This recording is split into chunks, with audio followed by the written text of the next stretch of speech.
And I'm now honored to welcome Dr. Nadav Shiffman Berman, who is a research fellow at the Weisfeld Family Ma'ayan Center for Sustainability, Jewish Philosophy and Ethics at Bar-Ilan University. There's a theme, as you can hear.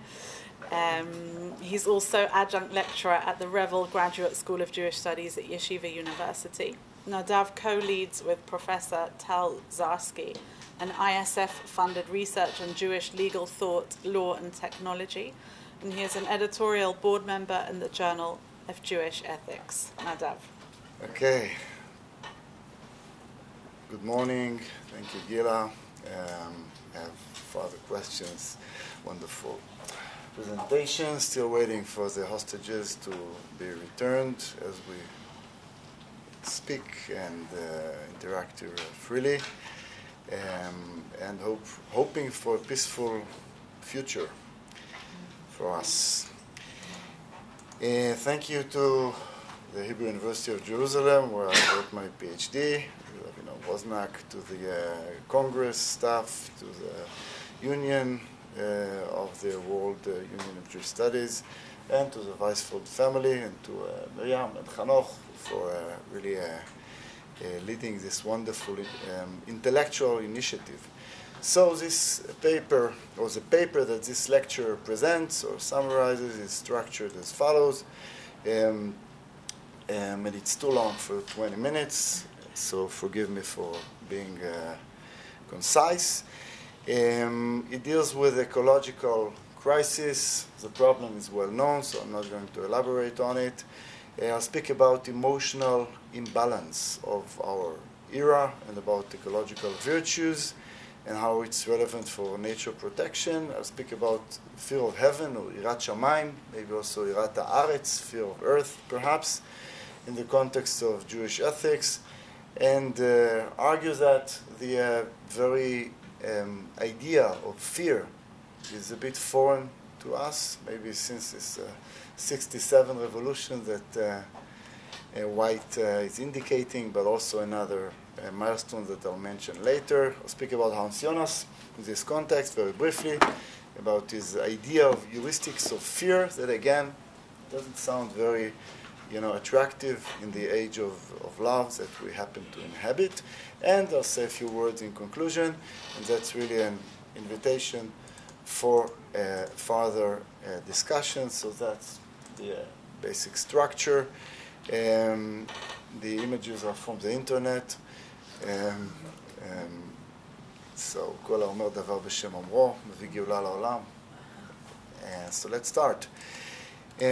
So basically, the environmental crisis that we face could be addressed in various ways. The first is by technology, just inventing tools and solutions for solving the problems that we address. Some of them are very severe, and there are interesting discussions about the various solutions at hand.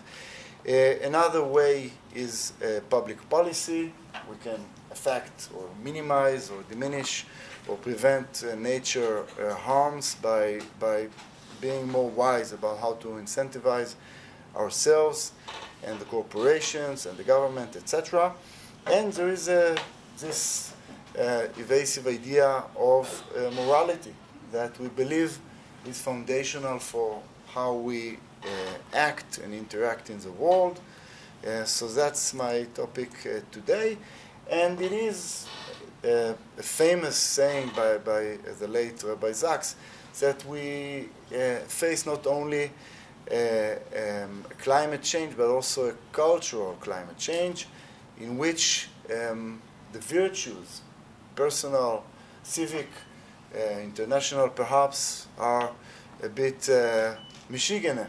So that was his insight, and I'll say a few words about that in the context of agape, an important concept in Christianity that I work on its relationship with Jewish tradition.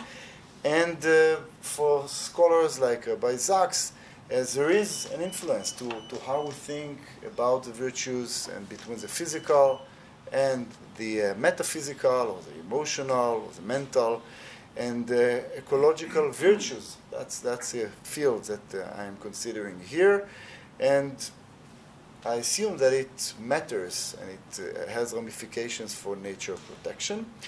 And I'm also a scholar of pragmatism and Jewish thought, of Jewish thought and pragmatism, and I think that the basic direction also of Soloveitchik in the emergence and of Bergson is or could be described as pragmatist in some sense, right? It's not an ultimist ethics, it's existential in this sense, maybe Nietzschean, hoping to be humble, and that's a quote from Professor Ron Sandler of Northeastern in Boston, one of the leaders in this field. Beside others, many, Professor Rosh Samuelson, and others that I cannot exhaust here, but this field of Judaism and nature protection has a great scholarly contributions by now. So I'm suggesting this term of environmental. Environmentalism is not necessarily about the mental realm, but what we try to suggest here is that our mentality matters for how we act in the world and how we may protect nature better than we do today in our alleged post-secular era, and that's a direction that I'm taking here. Environment, and on the other hand, how our mental qualities and morality can help us in doing that. And by saying that agape is important, I mean the following things. First of all, the idea in early Christianity is that God is love, in 1 John 4:8, and that's the strict version of agape, is what I consider here, the idea of unconditional love, and not dependent upon the other person's reaction or merit, and it's universal, capital U perhaps, and following the work of Anders Nygren or Nygren, and the Swedish theologian, this book became very influential in Christian ethics, and I think it's helpful for thinking about Jewish tradition through the lens of his threefold definition of nomos, that he identifies with Judaism, eros, that he identifies with Hellenism, and agape, that he thinks is a distinctive contribution of Christianity. And Christians, many Christian theologians actually disagree with Nygren and think that eros should balance agape, partiality, and not only impartiality, particularism, not only universalism, etc. So that's an important scheme that I work with. Now, returning to Rabbi Sachs's insight about the imbalance of the virtues nowadays, there's a fascinating statement, assertion by Chesterton about the modern world, that the Reformation that smashed Roman Catholic Christianity actually created a situation in which not only the vices, amidot haraot, are let loose, but also the virtues. And according to Chesterton, actually, when such equilibrium is lost, even virtues might be harmful, and that's where I build on my thesis on agape as a Christian concept that might be transposed, may be abused, surely according to the Christian theologians who disagree with Nygren. But as you can see, he wrote it before Nygren came with his thesis in the 30s, and I have my takes on how agape could be secularized, sometimes just domesticated or cited, not even secularized. So Marx could be seen as a secularizer of agape in the pan-human context. I wrote about it here. And Peter Singer, who's more relevant for nature protection and environmentalism, could be seen as a pan-species agapist, right? The idea that all sentient beings are equal, and he's aware, Singer, of agape. He mentions this concept, but that's a suggestion that is relevant for us, and we're seemingly living in an agapic age, in this idea or in this context of being after the 1967 song, All You Need Is Love, and we have this nice song, it's a great song, Rak Ahava. The question is whether this love should be moderated or integrated with law, eros, but mainly law in our context, because law is where these negative, and denounced emotions of fear, judgment, that are not so attractive nowadays, are coming to mind. And when speaking about Judaism, we recall that there is this idea of nomos, right, that was very important in the Bible and in Talmudic Judaism. So that's the ecosystem, the ideational ecosystem that we live in, which is agapic in the sense of not so much about law, right? Trials, and of course there are interesting actual thoughts that come to mind in this idea of the respect for law and for the legal system that we'll not elaborate now. So section 2 about the fear of heaven, Yirat Shamayim, as an environmental virtue. Again, very briefly, just to say that in this section, I'll say a few words about the transformation from the Bible to the sages to later Judaism, and get to say a few words about Hans Jonas. I have about, Miriam, about 5 minutes. I'll do it quickly. So very quickly, in the Bible, Yirat Shamayim, Yirat Hashem, right? Yudel Vayvei, it includes fear of heaven, as the rabbis later say, and also fear of earth, I want to say, because earth is one of the factors, right, in Ha'azinu. So earth is not only testifying, but also the executor of the punishment, or hopefully the reward that will benefit from if we preserve God's laws, right? So in the Bible, in the era of the Bible, I think people were fearing God, those who were pious, but also earth. And in later periods, this idea became less attractive, and in Hellenistic Judaism, fear of God becomes a second grade emotion.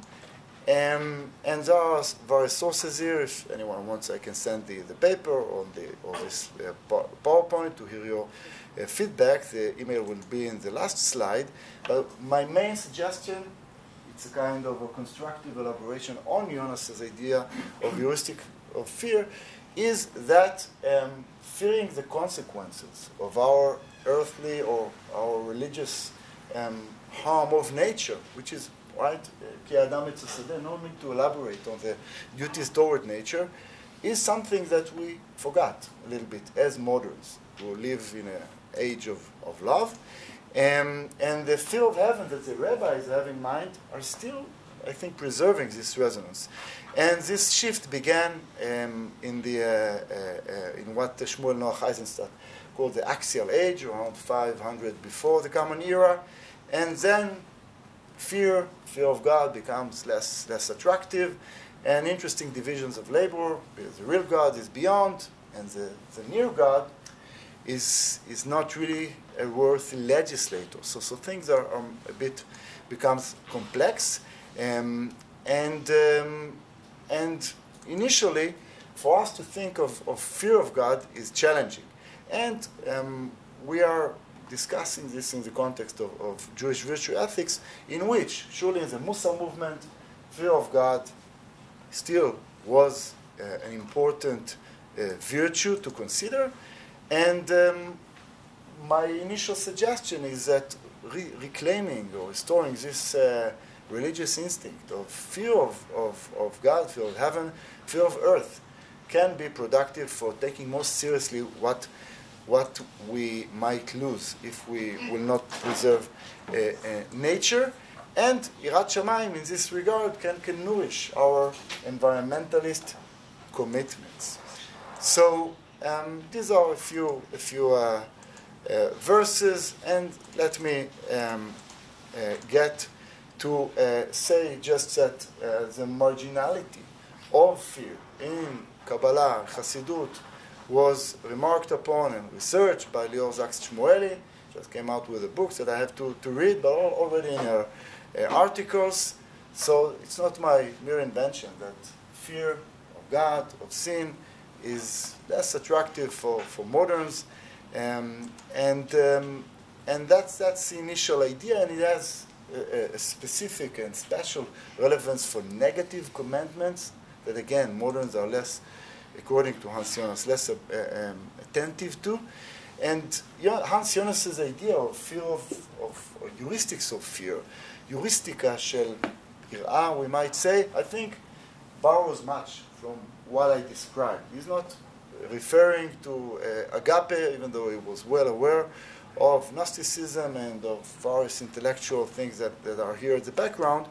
And initially he thought that the categorical imperative of Immanuel Kant, that you know, I guess, is just lacking in taking serious consequences. It is too deontological. And according to Hans Jonas, we have to take seriously the implications of our actions, and he puts it in the following words, and he wrote about it in the Imperative of Responsibility, one of the most influential books in the 20th century environmentalism and philosophy and ethics, we might also say, for those who take Jonas seriously.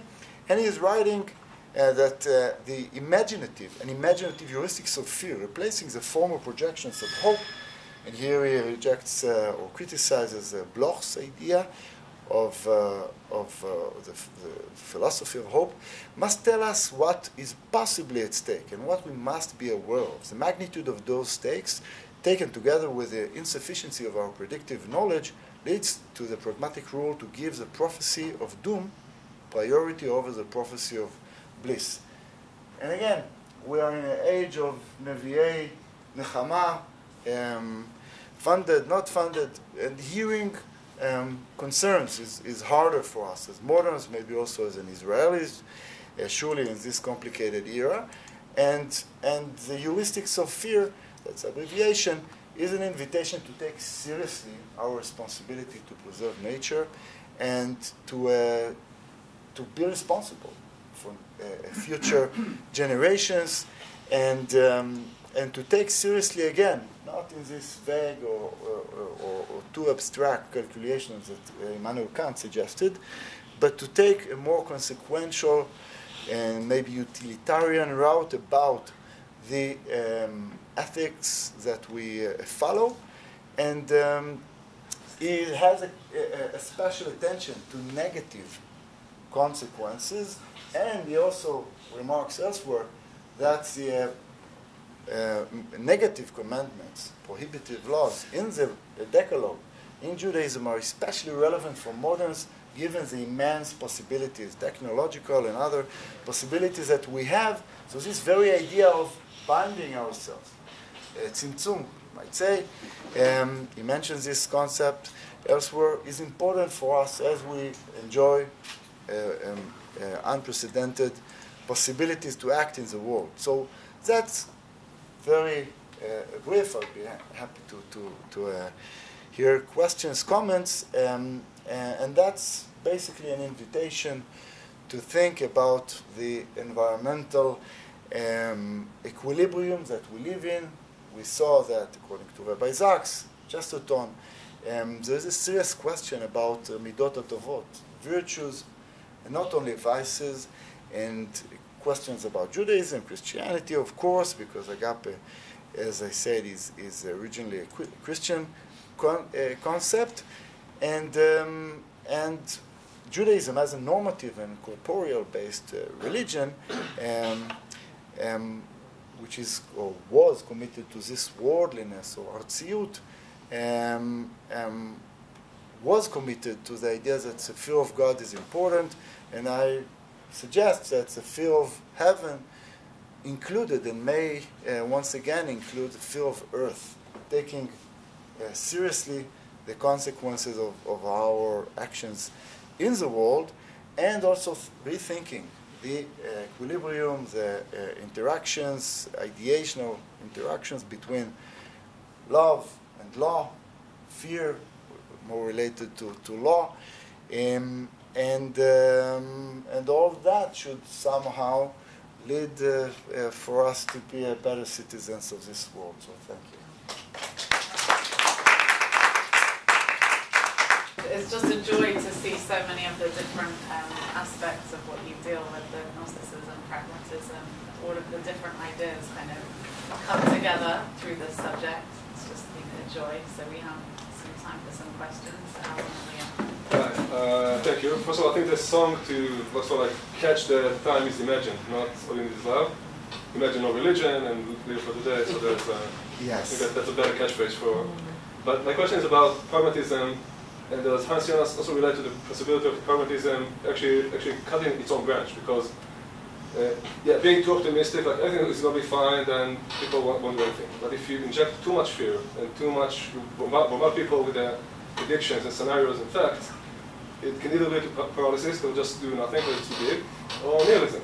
Okay, we're going to die anyway, so let's just do whatever we want. So, over pragmatism can actually be anti-pragmatism. So does it relate to this, to the sweet spot we need to find, or is it just over fear in Yirat Shamayim? Yes, so that's a wonderful comment. Imagine some of the people reading also for tomorrow. That's Machon Ma'ayan. And maybe even for next week, maybe even preparing for next year. That's a good idea. So imagine it's surely a milestone there. And Jonas is not, was not yet connected or associated with pragmatism. And pragmatism has various branches. Thank you, Moshe. So it depends which pragmatism do you have in mind. But I tend to agree that it's a question of balance. And this idea that we should think about balance. So, for example, remind me of your name. What's your name? Barry Kornblatt. Barry. So Barry, right? So in the medieval ages, when the world was so much stronger than human beings, it was easier for Jews, for Abrahamic people to think about subduing, right, the land. Now we have a lot of power, actually power to destroy the planet with atomic bombs. And so we should be more concerned about the tensions and about the environmentalism. So he was not like Chamutz kaze, Jonas, or Mevaes. He tried to be optimistic, and in pragmatism, I'll just say, there's a concept that is called meliorism. That's a central concept in William James. Meliorism is a middle, responsible way between pessimism, deterministic pessimism, and deterministic optimism. Right? The late Shalom Rosenberg used to say that according to Karl Marx, not far from here, we studied with him, Im tirtzu, paraphrasing Herzl, Im tirtzu v'im lo tirtzu en zo agada. The train is deterministic, and so that's another version of ethics, and hope that James, as a meliorist, would. And I think Jonas is also a meliorist in this regard. Thanks. Rabbi Kornblau and then Gila. Your last comment about fear and so on. So I'm just publishing a study on the thought among the general Orthodox population in the United States for what they think about environmental issues. And I explicitly asked them, what do they think about the following statement? Torah Jews should focus on good things, not doomsday climate scenarios.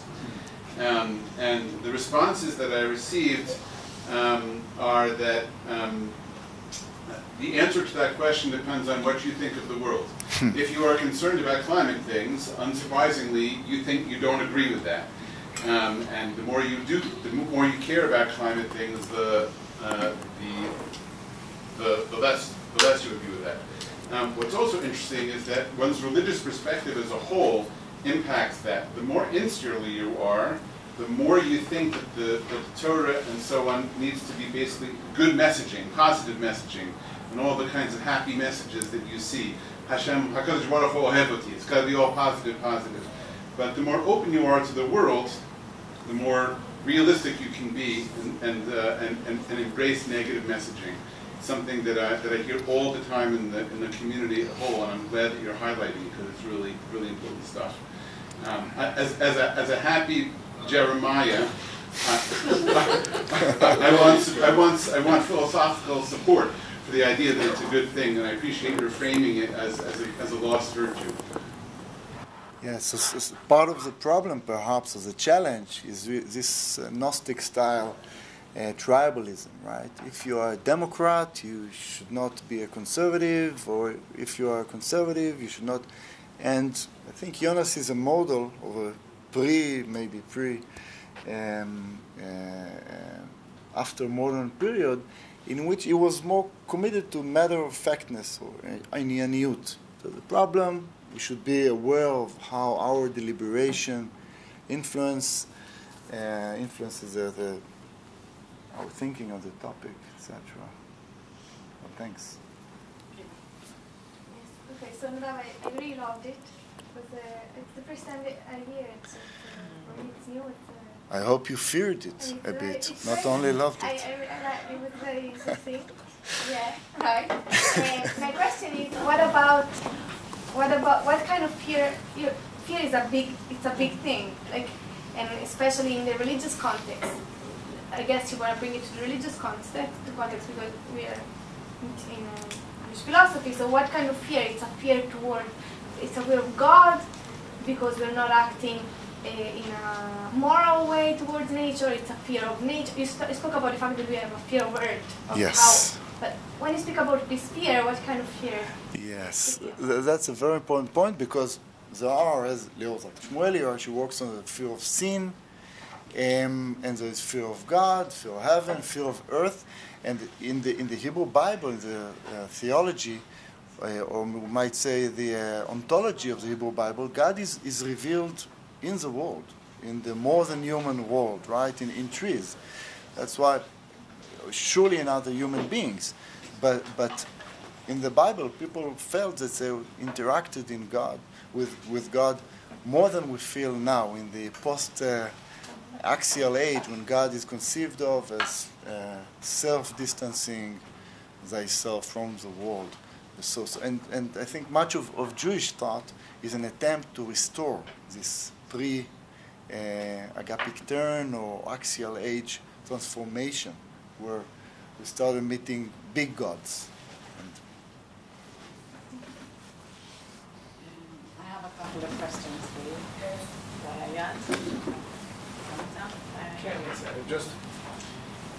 It's not something that I wrote this morning, a post from Hanor. That's a beautiful post explaining today is the anniversary of the Hiroshima bombs.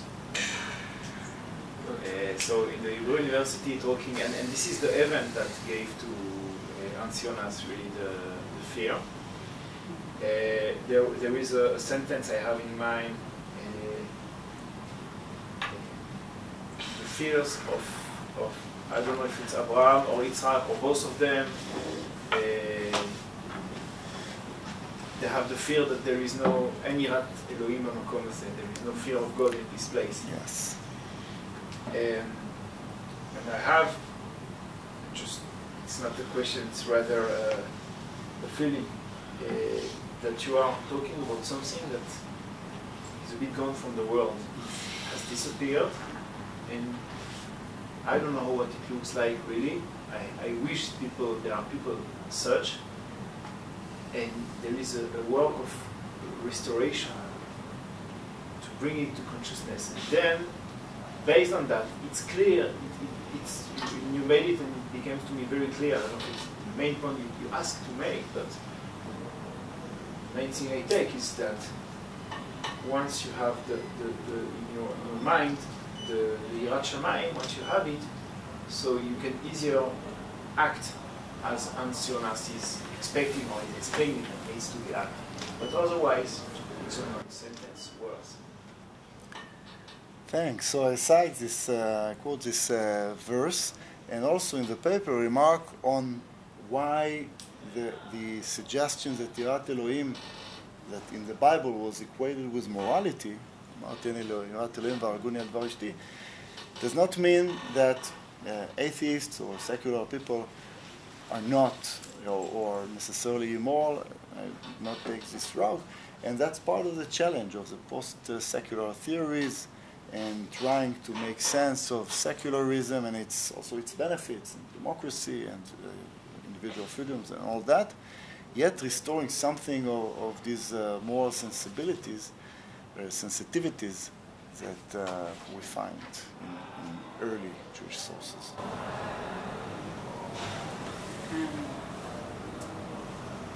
One of the models, I think there's even becomes even richer the more we listen to the questions. And one of the models of, firstly, it's exciting that you bring Hans Jonas. I'm doing some work on Hans Jonas at the moment, and there's all this kind of talk of, he's not so well known here, and there's this kind of idea of accountability. He writes about the Sefer HaChaim, the Book of Life, in the phenomenon of life, I think, as like a model. How far is that a model for what you're saying? Sefer HaChaim, the way that these kind of, this idea of accountability is, I get this like Aristotle, right? If how much it's kind of implanted in the mentality, the environmentality. That's kind of the first question, is the Sefer HaChaim kind of part of what you're saying? And secondly, often Jonas is known as a post-Shoah Jewish philosopher. If you were going to say there was a session on post-Shoah, the AI or the Congress would have put him in no offense, to a session on post-Shoah philosophy, right? So how much is the Shoah, in your view, prominent in his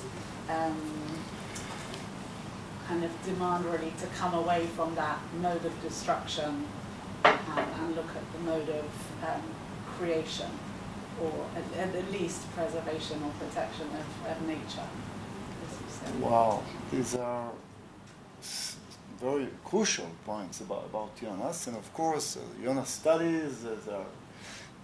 Christian Wiese wrote about Jonas's allusion to the Book of Life, and the God of the Bible, God of Abraham, is Elohei HaChaim, is because he's around, he's wandering around. You might meet him as you speak to a human being, and that's again different from the distant God. Surely the ganz andere God that Rudolf Otto describes, and for Jonas, life is a central concept. And you're right when he writes about it in his philosophy of biology.